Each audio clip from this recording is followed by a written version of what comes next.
नमस्कार, स्वागत है आपका। मैं हूं आपके साथ सुमित शर्मा। नर्मदापुरम से बड़ी खबर है। आर्मी के ट्रेनी कैप्टन लापता हुए हैं। 3 दिन से लापता है कैप्टन निर्मल। जबलपुर से पचमढ़ी लौट रहे थे। 3 महीने पहले ही शादी हुई थी। पचमढ़ी आर्मी एजुकेशन सेंटर में तैनात हैं। होम गार्ड जवान और एसडीआरएफ की टीम तलाश में जुटी हुई है। बाबई के पास मिली थी लास्ट लोकेशन।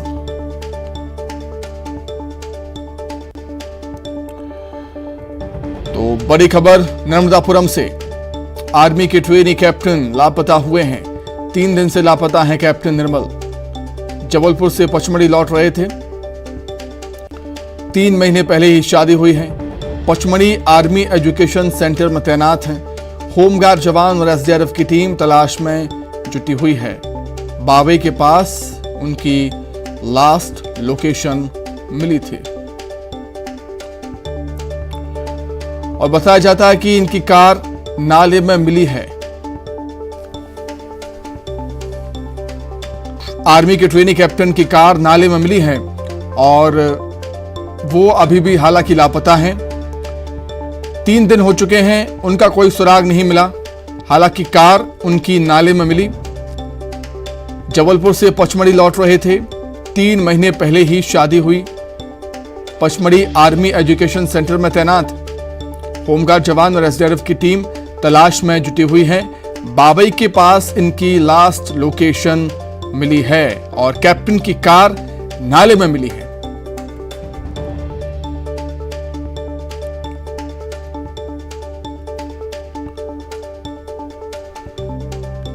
तो कैप्टन की गाड़ी को रेस्क्यू कर बाहर निकाला गया, लेकिन उनका अभी तक कोई सुराग नहीं, उनका अभी तक कोई पता नहीं चल पाया है।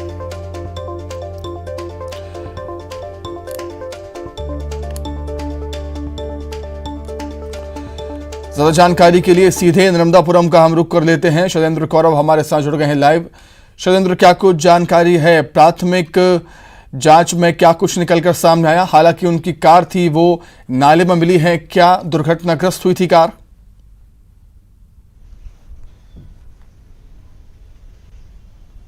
जी सुमित, यदि पूरे मामले की बात की जाए तो 15 अगस्त को जो कैप्टन हैं उनकी लोकेशन, लास्ट लोकेशन नसीराबाद के पास जो बछवाड़ा है वहां पर मिली थी और उसके बाद से वो लापता थे। उनकी पत्नी ने शिकायत की थी, जिसके बाद सर्चिंग शुरू की गई थी। नर्मदापुरम सहित रायसेन और 2 अन्य जिलों की पुलिस जो है वो तलाश कर रही थी। एईसी सेंटर से भी गुमशुदगी की शिकायत दर्ज हुई थी। आज जब रेस्क्यू किया जा रहा था, जो बछवाड़ा के पास लोकेशन है, एक्चुअल में बैक वाटर जो है नर्मदा का वो ग्रामीण क्षेत्रों में आता है और तकरीबन 30 फीट गहरा पानी वहां पर अभी जमा है बाढ़ का। और जो सर्चिंग चल रही थी उस सर्चिंग के दौरान ये कार जो है वो फिलहाल मिली है। कार में बैग मिला है, लेकिन फिलहाल कैप्टन के बारे में कोई जानकारी नहीं मिल पाई है। सर्चिंग अभियान अभी भी चल रहा है। सुमित, बिल्कुल। शैलेंद्र, तो क्या कार में कैप्टन अकेले थे या कार में कोई और भी उनके साथ था? इस बारे में कोई जानकारी आपके पास हो तो?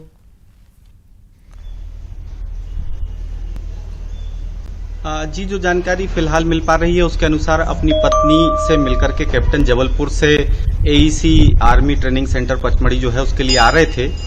2 रास्ते जो हैं, एक सीधा रास्ता है जो सांडिया पिपरिया होते हुए जाता है, वो बाढ़ के कारण बंद था, तो बाड़ी बरेली होते हुए वो नसीराबाद पुल की तरफ से मूव कर रहे थे। इस दौरान अचानक जो उनकी लोकेशन है, लास्ट लोकेशन मिलती है और उसके बाद से कैप्टन का कोई पता नहीं रहता है। तो फिलहाल पुलिस अधिकारियों का कहना है कि उन्हें इस बात की जानकारी नहीं है कि कैप्टन के साथ में कोई था या नहीं। लेकिन कार की लास्ट लोकेशन जो जीपीएस की मिली है वो, और जो मोबाइल की लोकेशन है वो उसी स्थान पर मिली थी। ऐसी जानकारी पुलिस अधिकारियों ने फिलहाल दी है। बिल्कुल। शैलेंद्र, कहीं ना कहीं मामला चौंकाता है क्योंकि उनकी गाड़ी तो मिल चुकी है, उनकी कार तो मिल चुकी है जो कि नाले में मिली है, लेकिन कैप्टन का भी कुछ पता नहीं चल पाया है। इसलिए मामला और भी पेचीदा हो जाता है। इस मसले को लेकर पुलिस क्या कह रही है कि आखिर हुआ क्या होगा या क्या हो सकता है?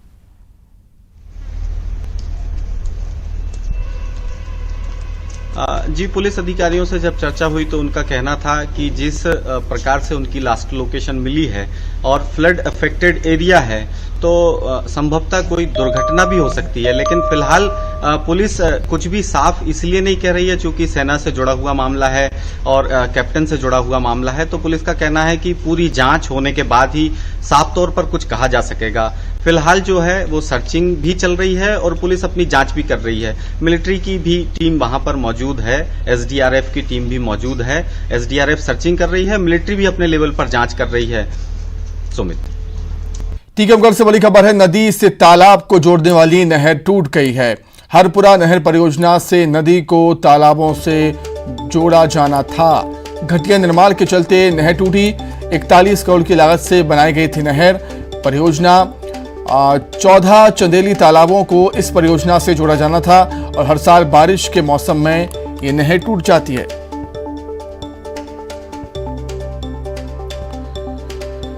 ज्यादा जानकारी के लिए बातचीत करेंगे। टीकमगढ़ संवाददाता राजीव रावत हमारे साथ जुड़ गए हैं। राजीव, हर साल बारिश के मौसम में ये नहर टूटती है, कहीं ना कहीं सवाल खड़े होते हैं। देखिए, ये नहर परियोजना है जो चंदेलकालीन जो 14 तालाब हैं उनको नदी से तालाब को जोड़ने की परियोजना थी और लगभग 10 साल पहले यह नहर काम शुरू हुआ था और लेकिन यह नहर घटिया निर्माण के चलते या हर साल नहर टूट जाती है, जिससे कई किसानों का नुकसान होता है। लगभग 50 से अधिक एकड़ की फसल है जो नहर टूटने से बर्बाद हो गई है और जब भी पानी इस नहर से छोड़ा जाता है उस समय यह नहर लगभग कई जगह टूट जाती है और नहर का काम जो है जो घटिया निर्माण हुआ था जिसकी वजह से जो किसानों को झेलना पड़ रहा है और किसान काफी परेशान है।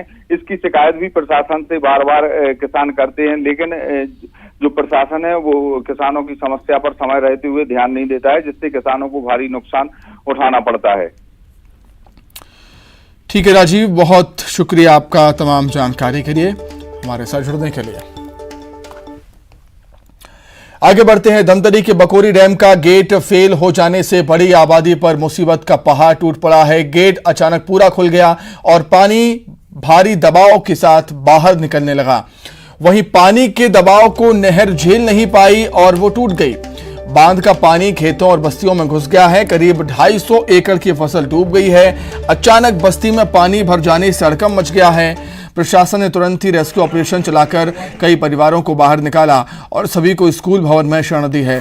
धमतरी कलेक्टर ने प्रभावित गांव का दौरा किया और उन्होंने माना है कि ये लापरवाही का नतीजा है। बताया जा रहा है कि जर्जर होने की शिकायत पहले ही ग्रामीणों ने जिला प्रशासन से दी थी, लेकिन तब इसे गंभीरता से नहीं लिया गया। बहरहाल इस आपदा से जो नुकसान हुआ है उसका जायजा लिया जा रहा है और इसके बाद मुआवजा देने की कार्रवाई भी शुरू की जाएगी। बखोरी जलाशय का स्लूज गेट जो ऑपरेटिंग सिस्टम पे है वो कहीं टूटी बस ज़्यादा खुल गया या फिर हमारा जो स्लूज गेट है वो पहले से ख़राब रहा होगा। इसके कारण पानी तेज़ी से निकल रहा है और कल करीब 4 बजे के आसपास है और अभी करीब 24 घंटा हो गया है। हमारे जो जितने भी एएनएम वाले हैं और सिविल वाले हैं उसको कि पानी का दबाव ज़्यादा होने के उसको ऑपरेट नहीं कर पा रहे हैं और किसानों के खेत भी में जो धान लगा वो ख़राब हो गया, उसको तो फिर मुआवजा वगैरह हम देंगे। लेकिन जो बखोरी जलाशय के गेट से पानी निकलना ये अच्छी बात नहीं थी और हमारे कहीं ना कहीं ऑपरेटिंग सिस्टम पे गलती है। जबलपुर से बड़ी खबर है, जहां पर चलती बस में आग लगी है। आग लगने से हड़कंप मच गया। हादसे में कोई हताहत नहीं हुआ है। फायर ब्रिगेड ने आग पर काबू पा लिया है। जबलपुर से बड़ी खबर आपको बता रहे हैं, चलती बस में अचानक से आग लग गई। आग लगने से हड़कंप मच गया। हादसे में हालांकि कोई हताहत नहीं हुआ है। फायर ब्रिगेड ने आग पर काबू पा लिया। हालांकि आग कैसे लगी ये पता नहीं चल पाया।